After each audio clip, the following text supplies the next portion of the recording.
Tu veux t'extraire du vacarme. Tu ne le dis pas à voix haute, mais tu le sens chaque matin, dès que tes yeux s'ouvrent. Une partie de toi voudrait simplement le silence. Pas celui des rues désertes, ni celui des pièces vides, mais le silence à l'intérieur. Celui que rien ne vient troubler, ni les notifications, ni les injonctions, ni les comparaisons. Un silence habité, pas un vide, un calme solide, pas une fuite.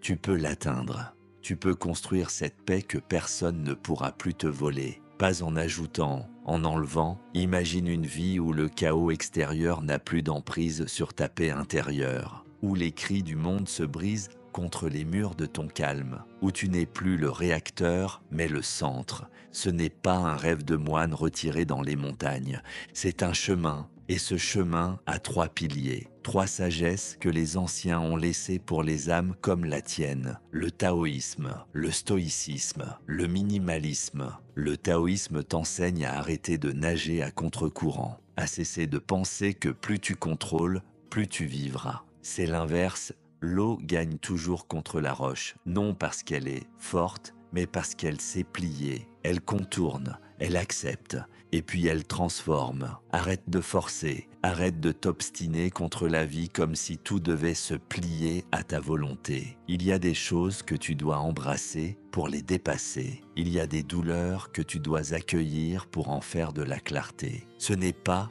de la faiblesse, c'est une force invincible. Lâcher prise, c'est refuser d'être l'esclave de ce que tu ne peux changer. Mais ce n'est qu'un des 3 sabres. Le stoïcisme te donne le deuxième. Il aiguise ton regard. Il te dit « regarde mieux, regarde juste ». Tu ne choisis pas ce qui t'arrive, mais tu choisis comment tu le vis. Et c'est là que naît ta liberté. Les stoïciens n'étaient pas indifférents. Ils étaient précis. Ils savaient « ce qui dépend de moi, je l'améliore. Ce qui n'en dépend pas, je le laisse ».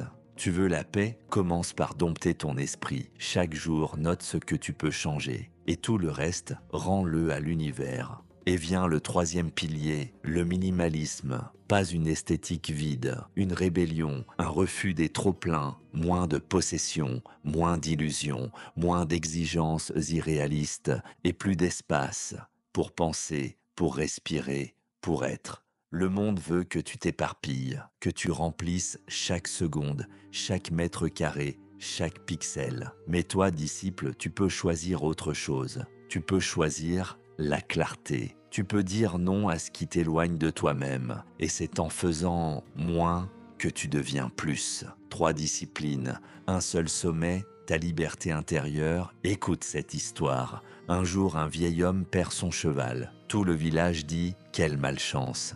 Il répond « peut-être ». Le lendemain, le cheval revient avec d'autres chevaux sauvages. Les voisins, quelle chance. Le vieux, peut-être. Le fils du vieil homme tombe d'un des chevaux et se casse la jambe.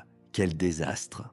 Peut-être. Puis l'armée arrive. Elle réquisitionne tous les jeunes valides, sauf son fils blessé. Tu vois, chance ou malchance, tout dépend de ton regard. Et c'est exactement cela. La vie ne te doit rien de clair. Mais ton calme, lui, peut tout éclairer. Dans ta vie, pratique le Wu-Wei, l'action sans forcer. Agis avec intention, pas avec précipitation. Cultive la patience. Simplifie tes journées. Allège-toi des relations vides, des objets inutiles, des pensées parasites. Ce que tu gagnes, un esprit plus clair, un cœur plus disponible, un souffle plus profond et une sérénité que rien ne pourra plus briser. Souviens-toi, disciple, ce n'est pas en serrant plus fort que tu tiens ta vie. C'est en relâchant ce qui t'enchaîne que tu deviens libre. Ce n'est pas en accumulant que tu te trouves. C'est en allégeant. Taoïsme, stoïcisme, minimalisme, 3 piliers, une montagne, et toi, au sommet, c'était l'âme du sage. On se retrouve très bientôt pour aller trancher de nouvelles vérités, mon disciple.